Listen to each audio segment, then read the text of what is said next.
Hello everyone, today you have joined the DT Creative Elk YouTube channel. How to download videos from Google Drive. If you find this guide useful, then please consider subscribing and liking the video. First of all, head to google.com, and then what you need to do is head to the top right and make sure sign into your account.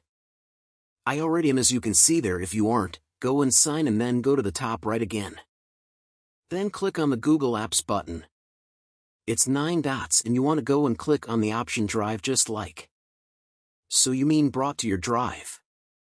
What you need to do is to locate the video you want to download or videos. Go over to the left and select My Drive and go to wherever they are.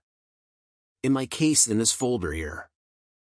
Then what you can do is you can go and double click on one of them and click on the download button in the top right, or you can come and right click on one of them and go and click on download like so, and it should then go and download. If you want to do for multiple, click, hold and drag to select them. Then right click and you can press download and it'll be zipped and then download it. I hope you can understand.